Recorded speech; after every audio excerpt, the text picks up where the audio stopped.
في قول الله عز وجل ثم لقطعنا منه الوتين، ما معنى الوتين؟ هذا ذكره الله عز وجل عن نبيه محمد صلى الله عليه وسلم، فقال ولو تقول علينا بعض الأقاويل، يعني لو تقول محمد على الله عز وجل بعض الأقاويل فنسب إلى الله أقوالا وهي غير صحيح لأخذنا منه باليمين، واليمين معناها القوة، يعني العرب إذا تعبر عن القوة باليمين. ثم لقطعنا منه الوتين، والوتين هو العرق الغليظ يتصل بالقلب، إذا قطع هلك الإنسان. كأن الله عز وجل يقول لو تقول على بعض الأقاويل لعجلناه بالعقوبة والهلاك. Okay, I've been through the Quran, the Hadith, and the Sirah literature, and I think I've solved the mystery of Muhammad's death. It's actually pretty straightforward. The Muslim sources tell us that Muhammad was poisoned. All we have to do is take everything we know about how Muhammad was killed and ask ourselves who would have killed him in that particular way.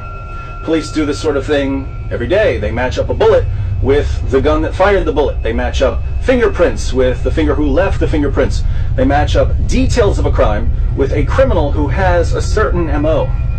So to figure out who killed Muhammad, we just need to do a little profiling. The main difficulty we face is that lots of people wanted to kill Muhammad. The pagans wanted to kill him for conquering their cities, smashing their idols, slaughtering their men, raping their women, and enslaving their children.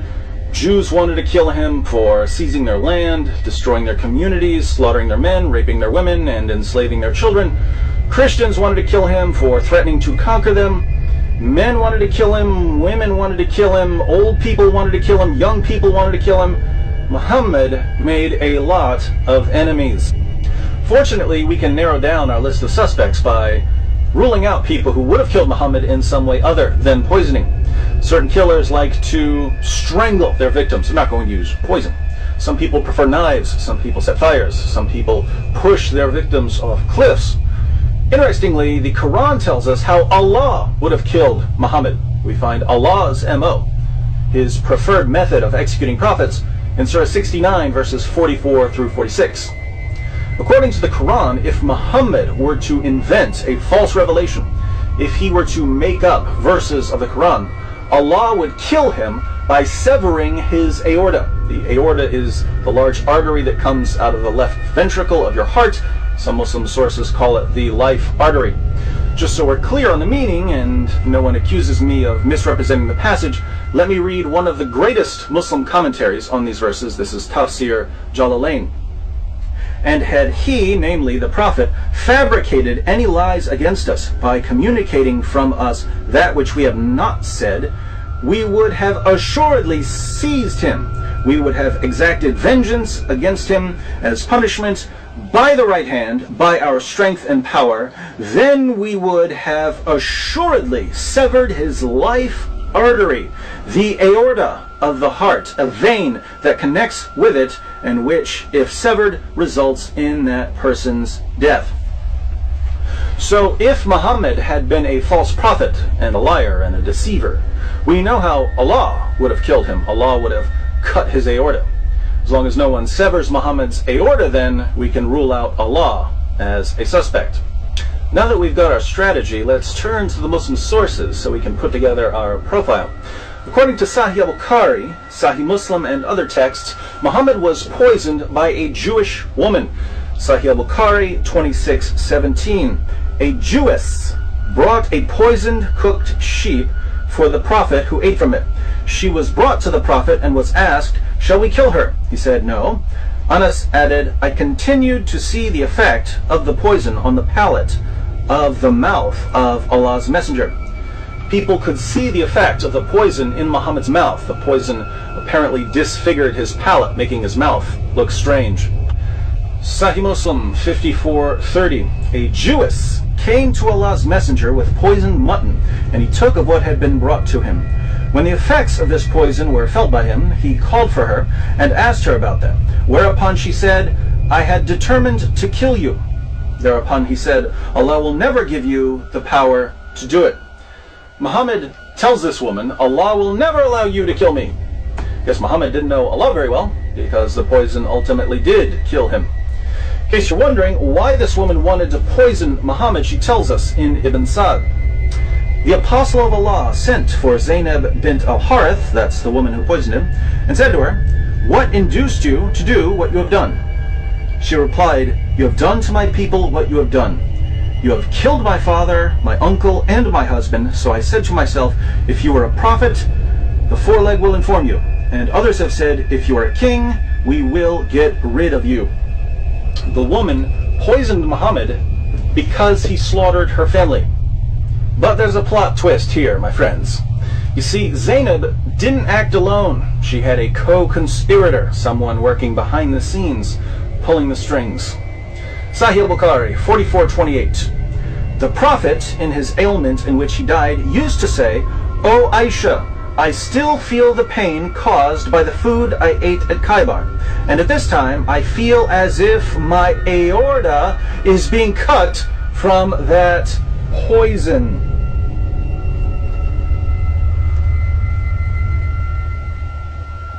What's that, Muhammad? Something about your aorta being cut? That's funny. I seem to recall someone telling us that if he were going to kill you for being a false prophet, he'd do it by severing your aorta. But let's keep reading. Sunan Abu Dawud 44:98. A Jewess presented Muhammad at Khaybar a roasted sheep which she had poisoned. The apostle of Allah ate of it, and the people also ate. He then said, "Lift your hands from eating, for it has informed me that it is poisoned." Bishr bin al-Bara bin Marur al-Ansari died. So he, the Prophet, sent for the Jewess and said to her, "What motivated you to do the work you have done?" She said, "If you were a prophet, it would not harm you. But if you were a king, I would rid the people of you." The apostle of Allah then ordered regarding her, and she was killed. He then said about the pain of which he died, "I continued to feel pain from the morsel which I had eaten at Khaybar. This is the time when it has cut off my aorta." This is the time when it has cut off my aorta. Didn't someone tell us in the Quran that he would kill Muhammad by cutting his aorta? Notice the passage says that Muhammad's companion Bishr died from eating the poison. In Ibn Sa'd we read, "The apostle of Allah took the foreleg, a piece of which he put into his mouth. Bishr ibn al-Bara took another bone and put it into his mouth. When the apostle of Allah ate one morsel of it, Bishr ate his, and other people also ate from it. Then the apostle of Allah said, 'Hold back your hands, because this foreleg has informed me that it is poisoned.' Thereupon Bishr said, 'By him who hath made you great, I discovered it from the morsel I took. Nothing prevented me from spitting it out, but the idea that I did not like to make your food unrelishing. When you had eaten what was in your mouth, I did not like to save my life after yours, and I also thought you would not have eaten it if there was something wrong.'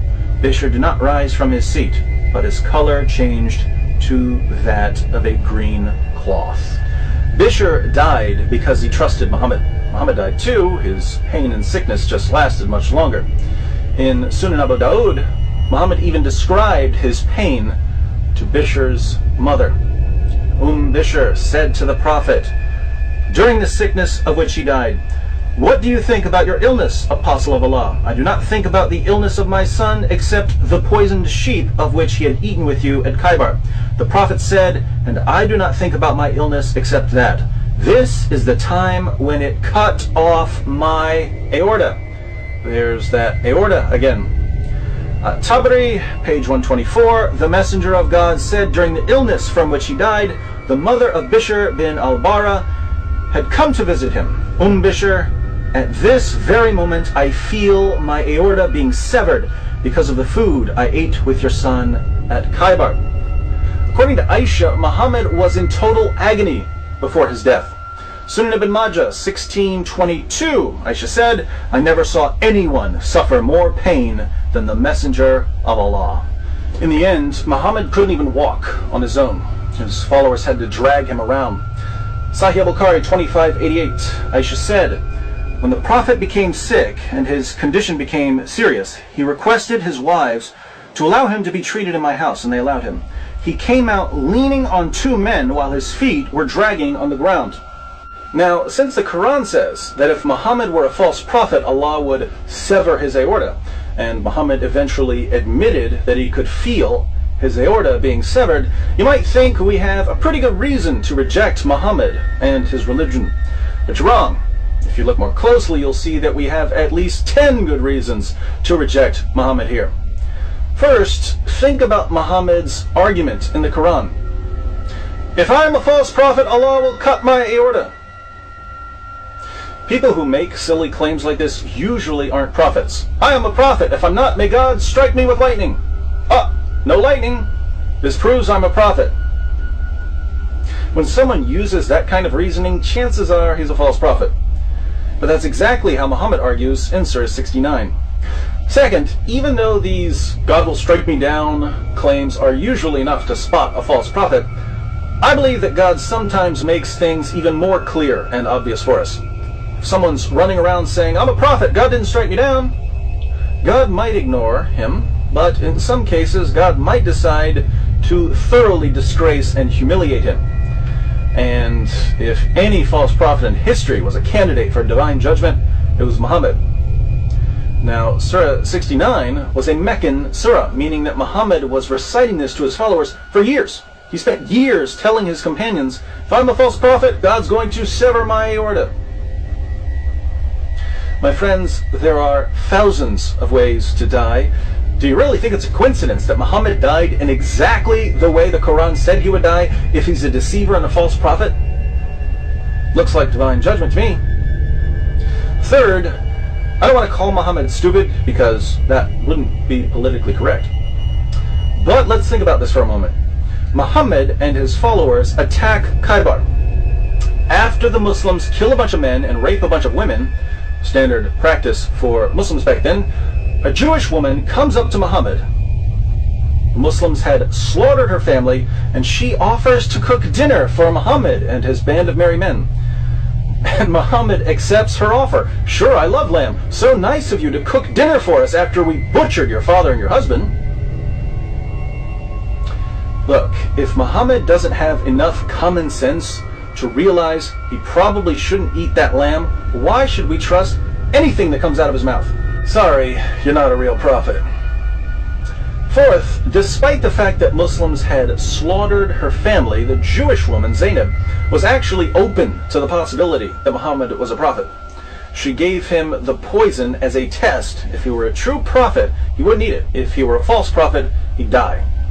Since Muhammad died from the poisoning, he failed Zainab's test. Fifth, Muhammad's companion Bishr could taste the poison as soon as he put the lamb in his mouth. Why did he keep eating?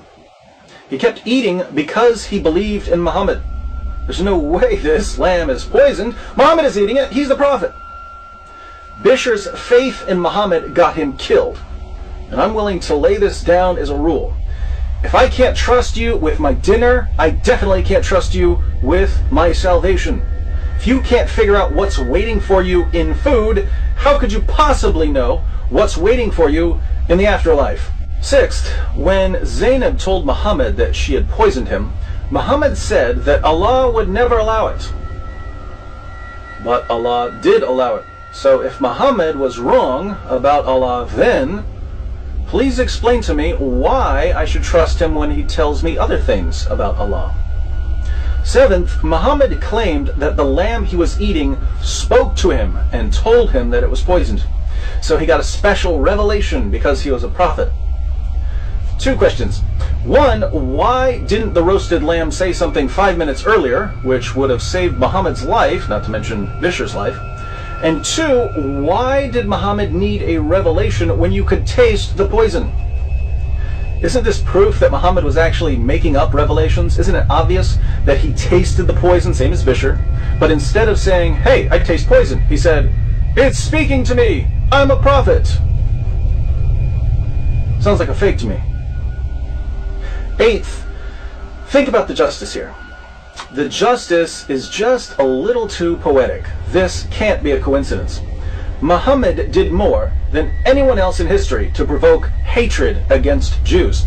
Muhammad did more than anyone else in history to oppress women. Muhammad told his followers that women are stupid And then Muhammad died a miserable, humiliating, wretched death after being outwitted by a Jewish woman. So God didn't merely disgrace Muhammad by severing his aorta, thereby identifying him as a false prophet. God added to Muhammad's degradation by severing his aorta through the hands of a Jewish woman seeking vengeance against the man who had brought her community nothing but death and rape. Ninth, according to the Quran, when the Jews tried to kill Jesus, Allah intervened and rescued him. This is Surah 4, 157 to 158. Allah took Jesus safely to paradise. He wouldn't give anyone the victory over Jesus. But when a group of Jews wanted to kill Muhammad, what happened? Allah sits back and watches as a woman poisons his prophet, and he does nothing as his prophet dies a humiliating death. Why does Allah protect Jesus from harm, zips him straight to paradise? Then when he turns around and sees Muhammad wallowing in freakish misery, Allah doesn't lift a finger to help him. Sounds like Allah was showing a little favoritism. Don't mess with Jesus, Allah won't let you. But go ahead and feed Muhammad some rat poison, Allah doesn't care. Finally, Muhammad's greatest wish was to die in battle. Sahih al-Bukhari 2797. The Prophet said, "By him in whose hands my soul is, I would love to be martyred in Allah's cause and then come back to life and then get martyred and then come back to life again and then get martyred and then come back to life again and then get martyred." If you read the Muslim sources, you know that every time Muhammad wants something, Allah gives him a special revelation, granting him what he desires. Muhammad wants to have sex with Aisha, Allah gives him a revelation. Muhammad wants more than 4 wives, Allah gives him a revelation. Muhammad wants to marry the divorced wife of his own adopted son, Allah gives him a revelation. Allah's got nothing to do but sit around all day making Muhammad's dreams come true. Muhammad's ultimate wish was to die in battle. It was his greatest desire. But instead of letting Muhammad die while fighting the Jews, Allah lets him die a disgraceful death in utter agony at the hands of a Jewish woman. Death by leg of lamb. Putting all of this together, we found at least 10 reasons to reject Islam just by examining Muhammad's death. If we look at how he lived, of course, we have another 1 trillion or so reasons to conclude that he's a false prophet. But let me be perfectly clear. Nothing I've said about Muhammad comes anywhere near what God said about Muhammad. God is the ultimate critic of Muhammad. So what are you going to do, my Muslim friends? Are you going to run around calling God an Islamophobic bigot because he insulted Muhammad? Or are you going to accept correction from the Almighty? Islam means submission. You Muslims think it refers to submission to God. But God's already given his answer. He commands you to reject Muhammad. If you continue believing in Muhammad, what you're really saying is, God can't make me stop believing in Muhammad. I don't care what God says. I'll believe Muhammad anyway. But in that case, Islam isn't submission to God. It's submission to Muhammad.